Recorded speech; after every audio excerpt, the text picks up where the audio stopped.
Good morning. Let me start out. I had a request to explicate the use of the words thin and thick for closed, unbounded, and stationary sets. And I suppose I just want to say that these are not mathematically, as it were, defined words. These are just sort of metaphors for thinking about subsets of a regular cardinal. Of course, a very thick subset of the cardinal is the cardinal itself. It's a set of all of its predecessors. So the thickness is just sort of by analogy with use of the word in, for example, talking about subsets of the natural numbers, but there is no mathematical or formal definition of this. I mean, closed unbounded classes are kind of very thick because they both have the same order type, kappa, of the regular cardinal that they're a subset of. But also they're closed and they contain all of their limit points. So a picture of the closed unbounded set below kappa looks very much like the picture of kappa below kappa. And because closed unbounded sets, intersect themselves, and you can take less than kappa many closed unbounded sets and intersect those, and you get another closed unbounded set. So one just sort of uses the adjective thick to describe that. And stationary sets are, in a sense, semi-thick. They intersect all closed unboundeds, but they can be disjoint. You can have two disjoint stationary sets below a regular cardinal. And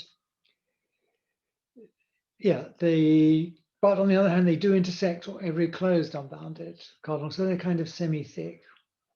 And things that are not stationary, you could think of as a bit sparse or scattered sets. They don't necessarily contain any of their limit points, which stationary sets must do. They must contain some of their limit points, but they needn't contain all of them. So it's just a façon de parler about how to describe these sets. There is no true mathematical definition about that. Okay, so I think that's all I want to say about that. And as I said, you don't have to use these words yourselves. It's just a way of thinking about them. Let's continue then where we were last time. We were talking about ideas of increasing our knowledge about absoluteness between transitive sets and V. So the idea is that we want to encapsulate a useful definition, a useful syntactic definition, which captures a lot of concepts which will then be absolute between transitive ZF minus models and V. Not necessarily all transitive models, but models which are already a bit closed. So if it's a model of ZF minus, it's closed under pairing and unions and things definable by separation, replacement, and so on, but not the power set operation. And it turns out that the syntactic notion of definite, with which we started out the chapter, captures this idea of concepts absolute for ZF minus models. So on the one hand, we've got this syntactic definition, definiteness, which we define by recursion for terms and formulae. And then there's the idea of being absolute for ZF, transitive ZF minus models. And because they're so closely linked, I call those absolutely definite because it captures the notion of being absolute, but it's tied closely to being what we define syntactically as definite. So absolutely definite, or AD, is the kind of semantic, to do with meaning idea, and definite is about syntax, about syntactical definitions. And we saw a number of results about things that were classified as definite. Let's just recap some of those. I'm just looking at the notes here on page 41. Let me switch then to looking at these. So in the course of looking at this theorem 3.3, right, we prove that the definite terms and formulae are indeed absolutely definite. That's to say they're absolute between any two transitive ZF minus models. Any delta zero formula is definite, so that's so absolute. In fact, we don't need ZF minus to say that a delta zero formula is absolute, much less holds.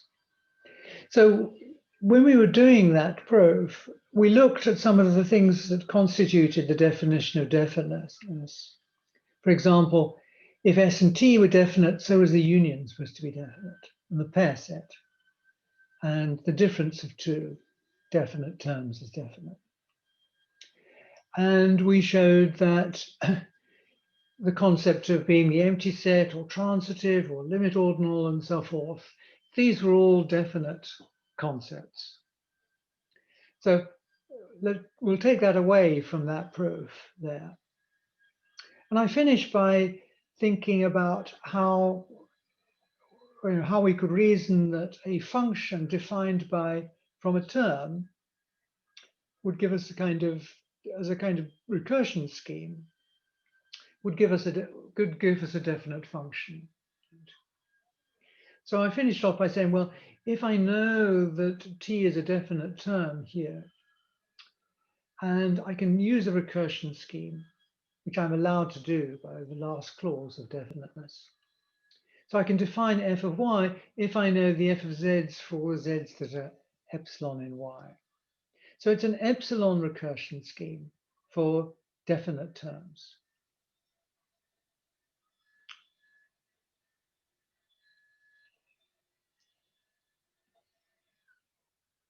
So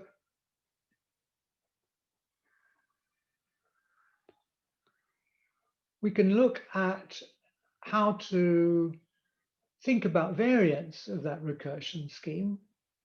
And again, I don't want to make a big deal out of this. We can define a function simply by cases.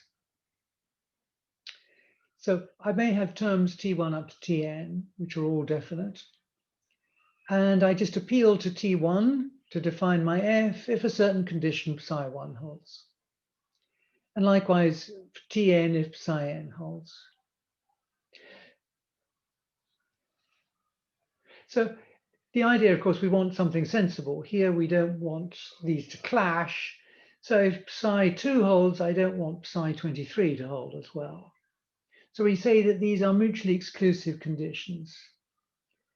So then my f is nicely defined. I look at exactly to see which psi holds of y, and these parameters x's, and I apply then the appropriate t. If none of the psi's holds, then it defaults to returning the empty set, say. So I can set this up so that if these are definite formulae defining the criteria, the psi-i's, and the terms are definite as well, I end up with a definite term. And the point of me doing this is just to show you that the ordinal arithmetic functions are also definitely expressible. So they're going to be absolute between transitive ZF minus moles. So here is just an example in mind, right? I just say, here's addition. Alpha plus x function. Alpha plus 0 is just alpha. On the next line, alpha plus a successor. Sorry, if x is a successor, so x is y plus 1, then a alpha x is going to be a alpha of y plus 1. I should there specify that x is the successor of y, right? And then that makes sense for that y that's there. And then if x is a limit ordinal, then alpha plus x is the supremum of the alpha plus y's for the y in x. So here are some mutually exclusive conditions here. And this defines for me addition. If I was being finicky, I would say, oh, I ought to define alpha plus x when x is not an ordinal. So I'd put then a default clause up here as well. I'd say a alpha of x is 0, or the empty set if x is not an ordinal. Right? But this is then here is just for illustration here. And multiplication and exponentiation would be the same thing. So again, I think of definite properties as being ones that are sort of local. You could take two gadgets and you can compute the third thing from them, if that's what you're doing. Right? It's only about looking locally to see whether something is verified, or looking locally for a construction.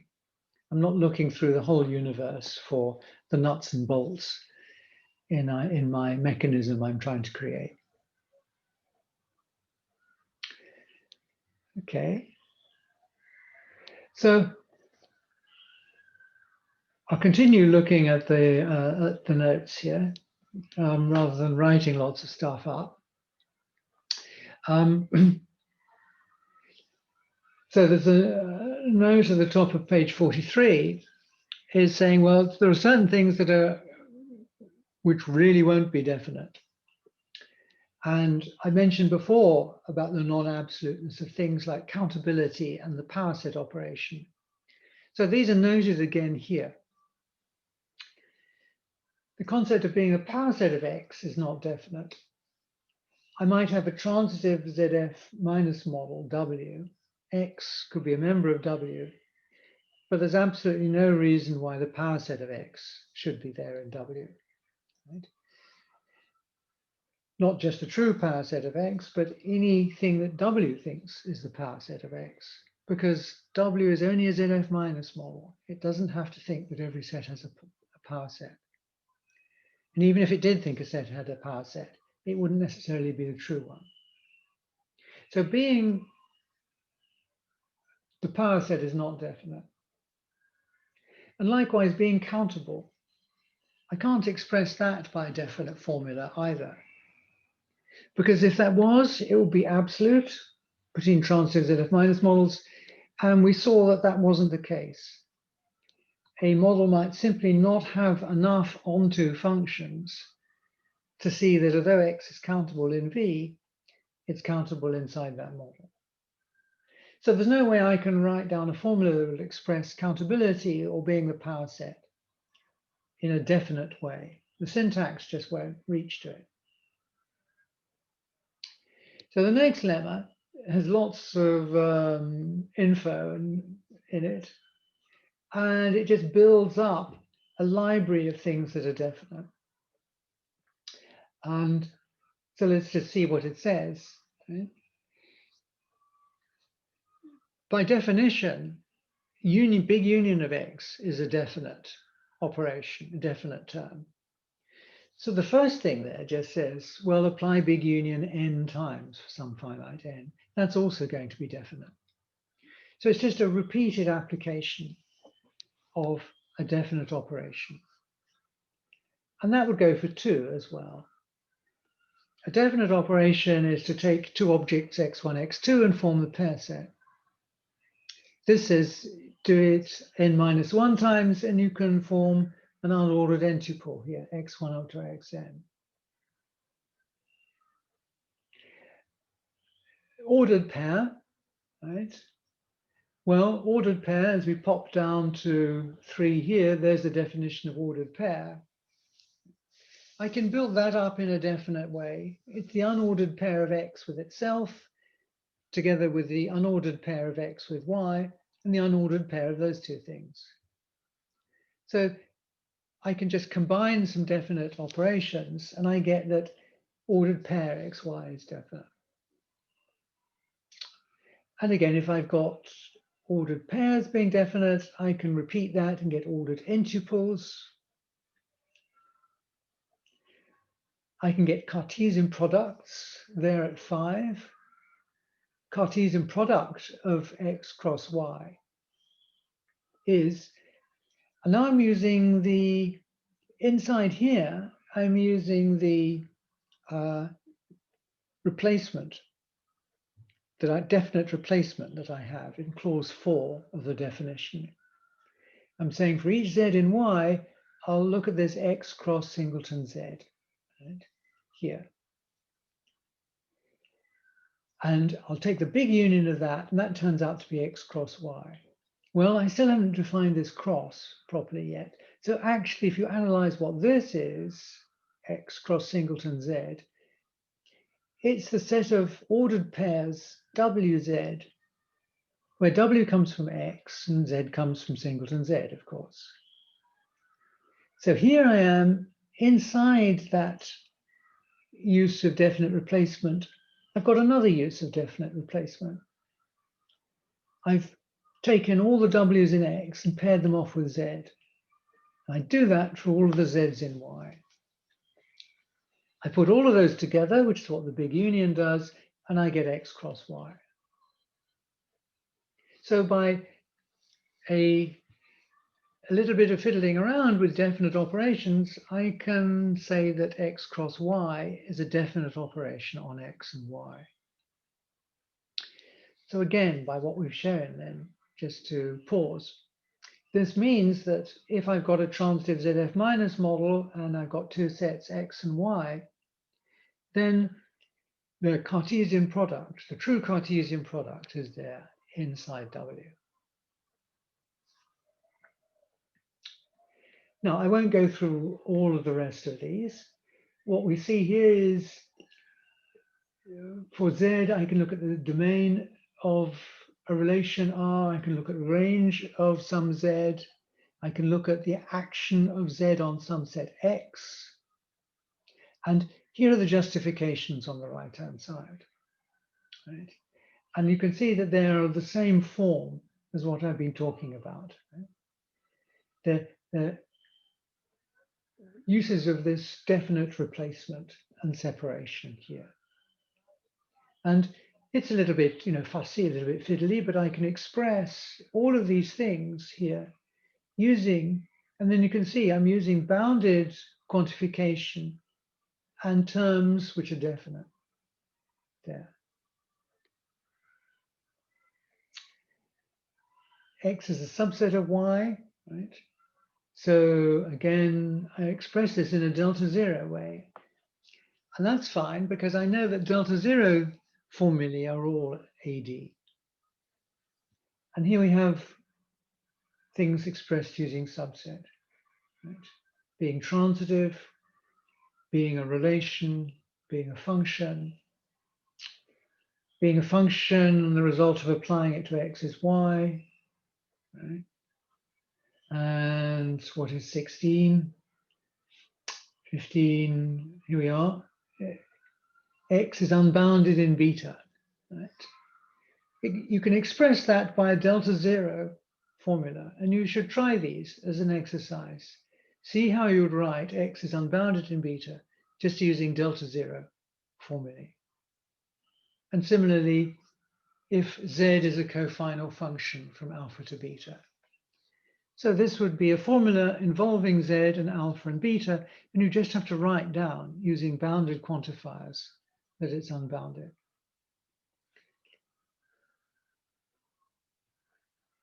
So being a closed unbounded set, TCX and ρx here. I'll just look at these in slightly more detail then. What is TCX? Down here at 17. Here's an example of a recursion. I've got TCX, and I'm assuming I know for everything epsilon lower than x, I know what TCYs are. So I can express TCX as some definite term t applied to x and all of the TCYs. And For some reason, am I leaving it as an exercise? I haven't said exactly what it is. Yes, I'm leaving that as an exercise down there. But basically, you look up the definition of TCX and you see what little t is supposed to be. It's it's the union of X together with the big union of all these TCYs. Well, those are definite operations here. And 18 says that the rank function is given by a definite term. Well, the rank function, there's rho x on the bottom line. The rank function can be expressed or can be written as it's the supremum of the ranks of its elements plus one. So it's the strict soup of the rank of its elements. So we just need to express this as some kind of definite recursion. And the two lines above tell you how to do that. I can express rho x as being some definite term applied to rho y for y and x. And on the t, all the t does is exemplify this property down there. Okay, so it's just kind of a thumbnail sketch of these things here. And what I'd like you to do is look at those clauses there and see that you can mostly, it's writing things out in terms of delta zero formulae. Right? So try and get that idea straight, right, as to what is or is not definite.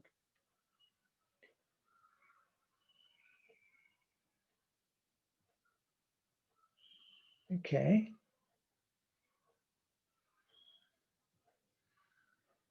Right, there's a question there. Is 7 supposed to be the domain of Z?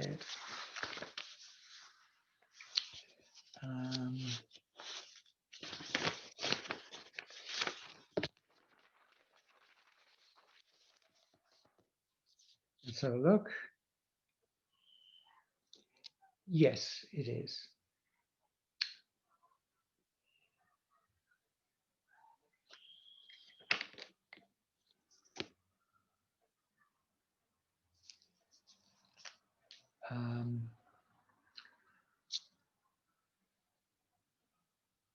Domain of Z here, 5, 6, 7. Where is it in the question? In the question, yes, it's the domain of Z. Thank you.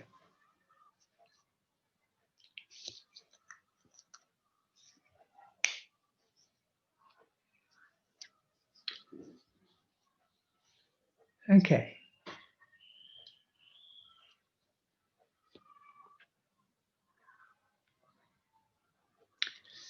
Okay, well, any questions about that?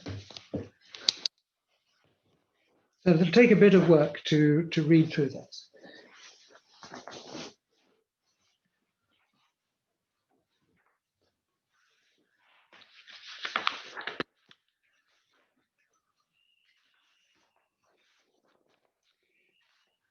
Okay, we're going to go on to 3.8. So we'll work our way through. I want to work our way through 3.8.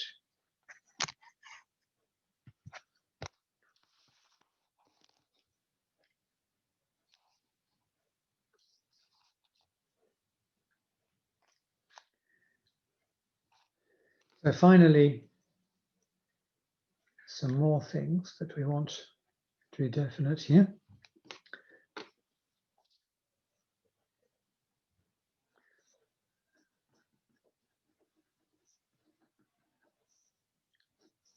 So lemma 3.8. So the following are definite.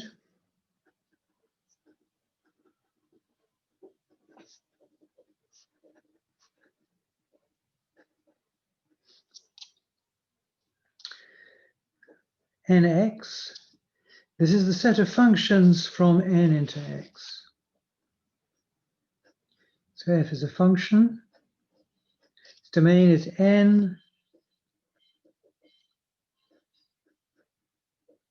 and its range is contained in X.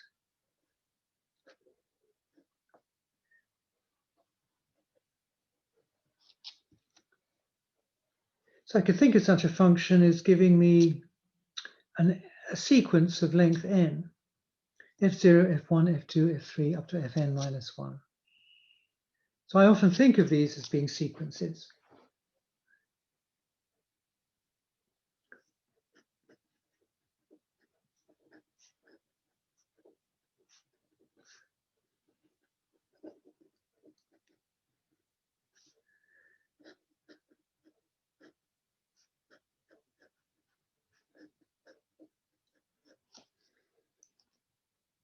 Not exactly an ordered n-tuple. I mean, that's slightly different, but pretty close. It is, after all, orderable as f0, f1 up to fn minus 1, and I can think of it as a listing. So each of the nx's is definite.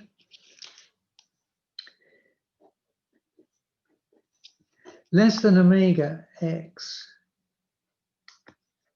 So this is defined to be the union of all the nx's. So these are the finite functions into x.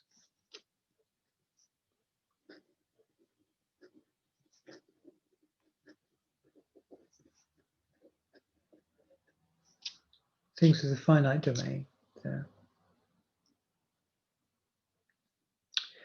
And x is finite, is definite. And the power set of x may not be definite, but the finite power set of x is. So this is the collection of y's in x, such that y is finite.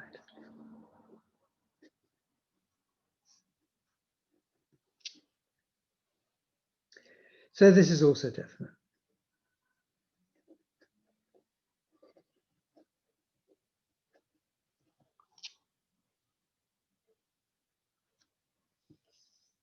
Okay, so a few more definite things here.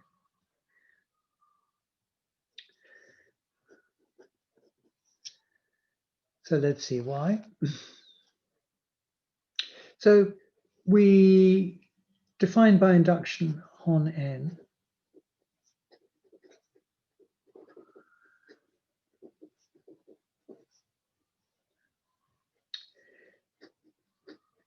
fnx, and this will be the functions from n into x.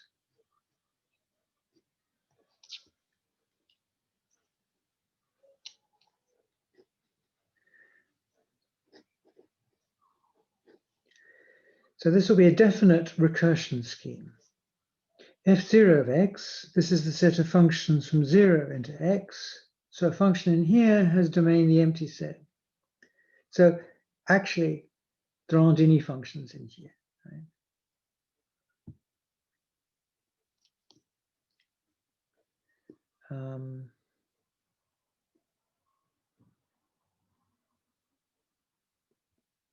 Well, actually, there's the empty function. I think in the notes, I've missed these parentheses out. So that looks like a mistake. Right? So there is the empty function in there.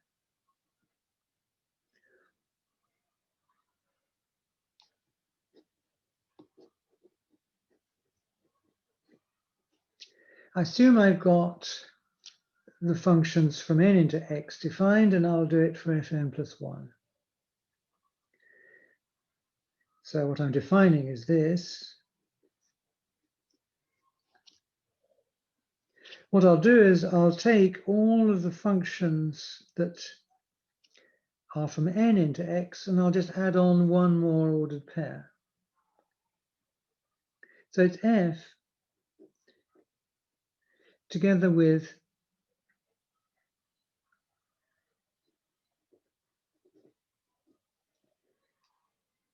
the ordered pair ny here, where y is in x and f is in a function from n into x. Down here. Yeah, that looks about what I've got there. So f in nx, I suppose I've more properly written that as saying f is in fnx. Okay, in the notes I've written this. Same thing. So I'm defining fn plus 1 in terms of fn and some definite operations here. And then f omega x, this is the union of the previous ones. Right? So again, a definite operation applied to these things that we've already got, n in omega.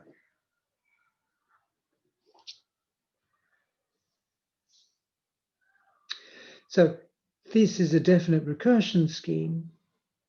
So this means then each of the fn's is definite. So that's what we're asking for here in the first part of the lemma here, is that this be definite.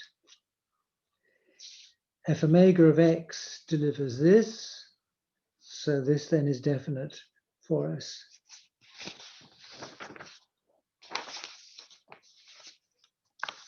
So that ticks off this here, and that ticks off here. We just now reason why being finite is definite.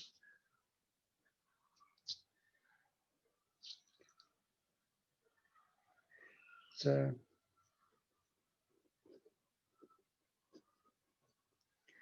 x is finite. This is equivalent to saying there is a function with finite domain into x, and it's onto. It's as simple as that. It's saying there's a map from n onto x, which makes it finite. So this, referring to that long lemma that we had back before, showed that being an onto function would be definite. I've got that this is a definite term. I've just worked that out. So we're looking at a bounded quantifier into this definite term right here. So this then is a definite formula. So this is definite, so that ticks this one. And we've got then this finite power set.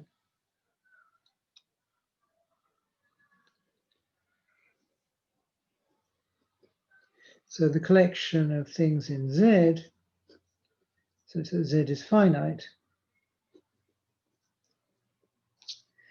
This we've just agreed here is definite. X being a subset of Z, this then is definite. So I collect together these here. I can write that then as, well, just using what we've just said above.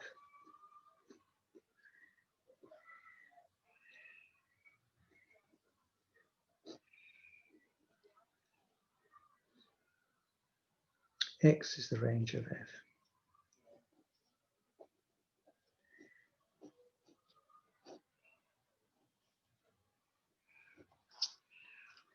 Right, so there's a finite function, which is onto X here. So that makes X a finite subset of Z.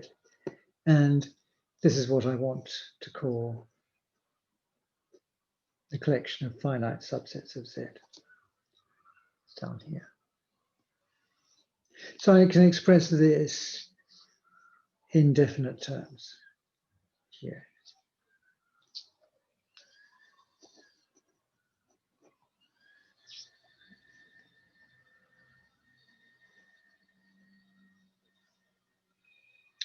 So this gives us a way of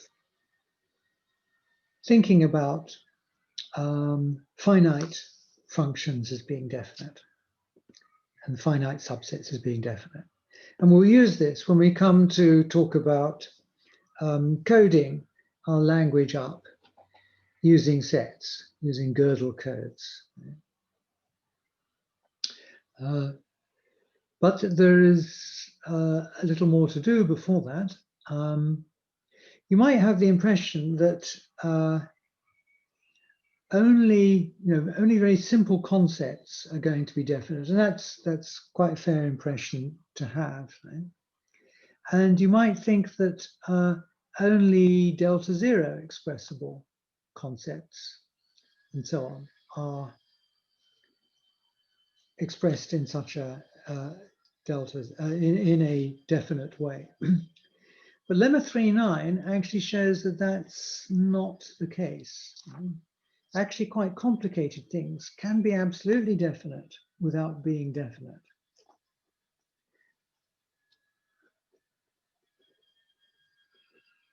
So lemma 3.9 will show that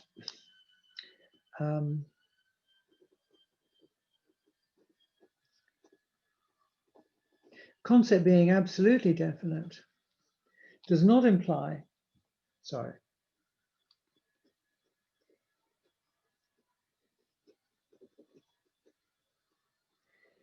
it is expressible in a definite way.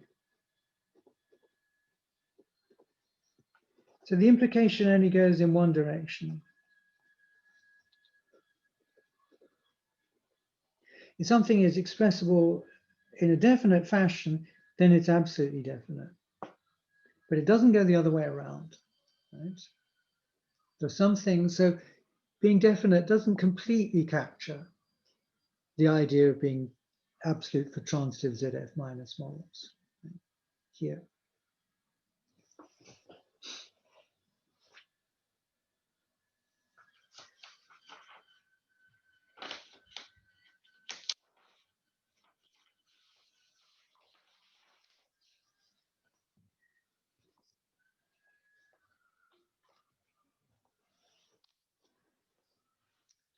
I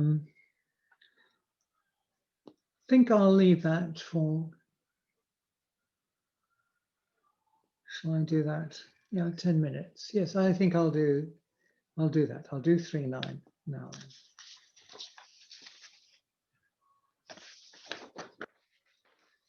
So let's see why this is the case. So we look at the concept of being a well order.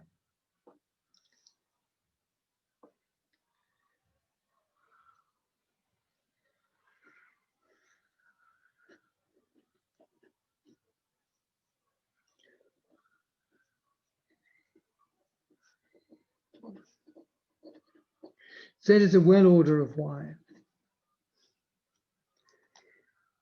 And part two is the amplification of that, saying something is a well-founded relation. Now, is absolutely definite. So the point I'm making here is, normally we think of being a well order as a pi1 process. So Z is a strict total order. Right. This is definite. You can write it using delta zero formulae. So it's AD. It's the well order part that is more complicated.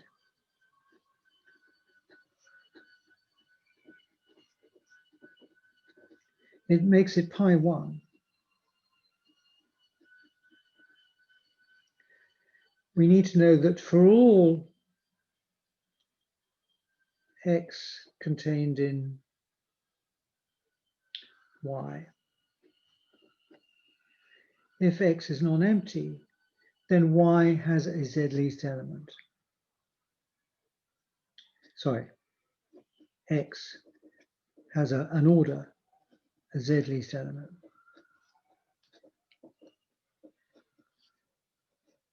As I mentioned earlier when we were talking about absoluteness, things with a universal quantifier at the front, they tend to be downwards absolute from V to a transitive class, but not in the other direction, because it's a quantifier over the whole universe. We need to know something about all the subsets of Y for this to be true. And all the subsets of Y may not be in the transitive model in which Y lives. So pi1 is kind of too complicated to be absolute in general. What we squeak by with or take advantage of here is that if we're talking about absolute definiteness, the transitive model that we're worrying about is a model of ZF minus. It's a model of quite a lot of axioms. So we exploit the fact that W has all those axioms to show that if W thinks something is a well order of a set, then it truly is a well order of a set.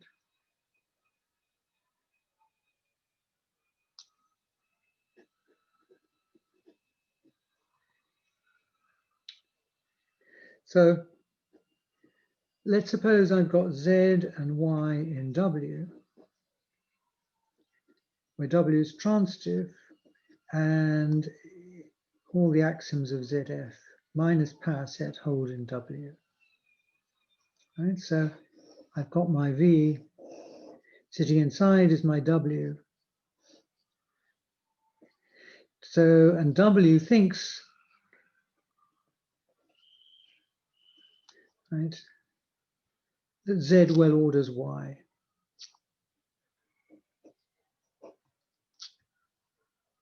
And nominally, this is something about all subsets of Y. And there could be subsets of Y sitting out here. There's nothing stopping that happening. So why is W right when it says that Z is a well order?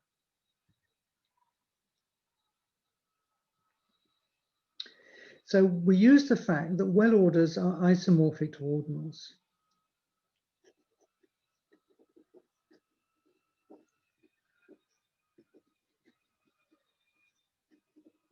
It's because the theorem that a well ordering is isomorphic to an ordinal doesn't use the power set operation.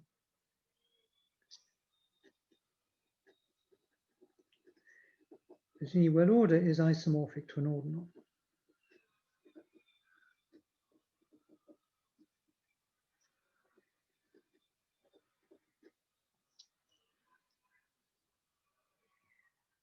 So if W, in which all those axioms are true, has this well ordering, W knows that this is isomorphic to an ordinal. And that makes it into an existential quantifier. So what does W think?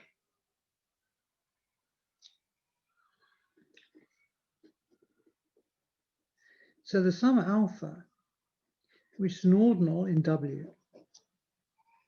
and there is some function, here's the existential quantifier, F, and it takes Y with its ordering isomorphically to alpha with its ordering.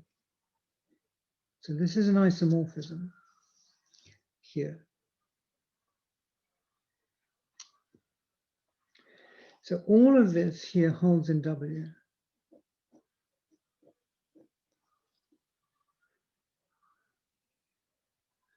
So there's a function in here as well.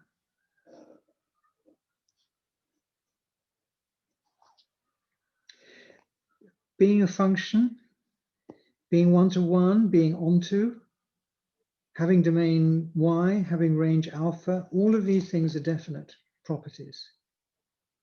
So if this function in W is an isomorphism, it truly is so in V.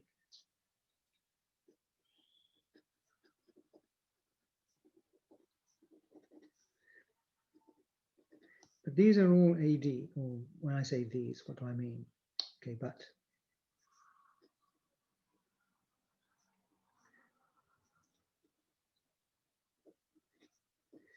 being a bijection from Y to alpha, and being order preserving.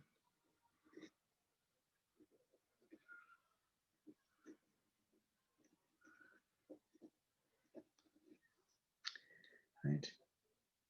These are absolutely definite properties.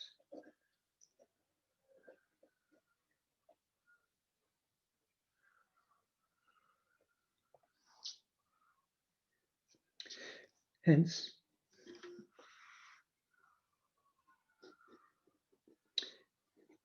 I got this function here in V.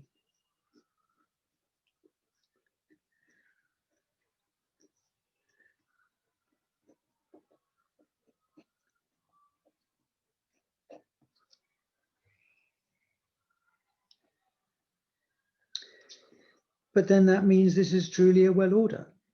I've got it isomorphically mapped to this well ordering here. So it really is a well order.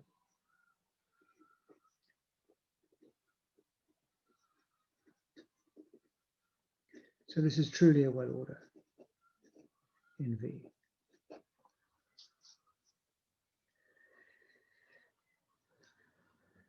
So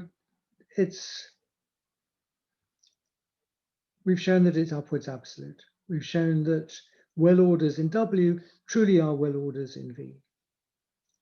And likewise, if I've got an ordering in W that V thinks is a well order, V thinks every subset of it, if it's non-empty, has a least element.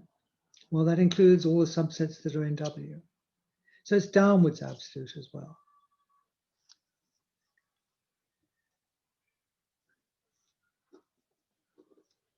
So easily, if V thinks WZ is a well order, then it's true in W.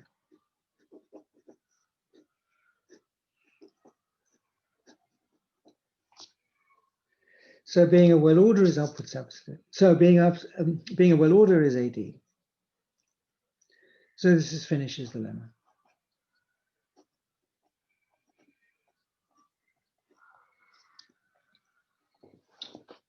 So being a well order is a sophisticated concept, right? Here. It's expressible in a pi1 way.